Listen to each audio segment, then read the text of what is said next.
ဒီနေ့ပြပေးမှာတော့လောလောကူနဲ့ကိုမလို့ခြင်းတဲ့ဥစ္စာလေးပေါ့နော်ဖြောက်တဲ့နီလန်းလေးပါနီလန်းလေး3ခုပေါ့နော်တစ်ခုချင်းပြပေးပါမယ်ပုံယူလိုက်ပါပြီ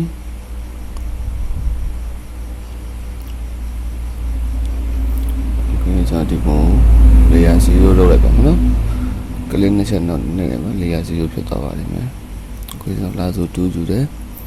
အဲဒါမှဖက်သား0ထားပါတယ်တော့ဒီပေးရကောင်မလေးဖြောက်လိုက်မှာပေါ့နော်slab ပေးလိုက်တယ် slab ပြီး fade ကနေပြီးတော့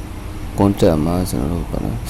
contact aware ပေါ့နော် aware နှိပ်လိုက်ပါ contact aware နှိပ်လိုက်ရင်တော်တူကပျောက်သွားပါပြီနော်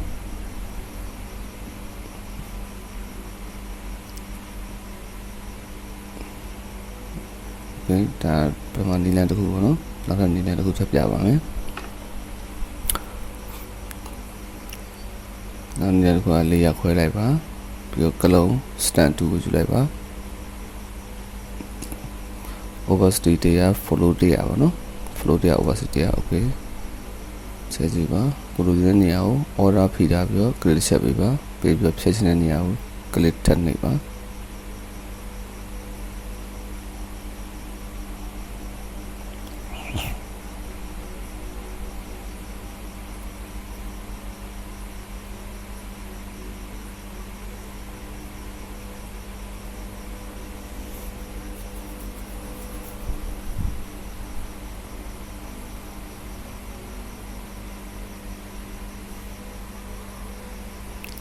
ဒါဆိုပြည့်တယောက်ပြောက်သွားပြီနော်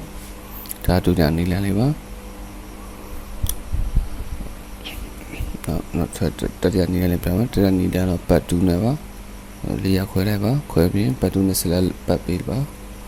ပြီးဘက်ကိုဆွဲလိုက်ပါနော်လူရှိဘက်ကိုဆွဲလိုက်တာဆွဲပြီးလွှတ်လိုက်ပါโอเคဒါဆိုပြောက်သွားပါပြီနည်းနည်းစင်စံလေးပေါ့နော်အားလုံးအဆင်ပြေကြပါစေ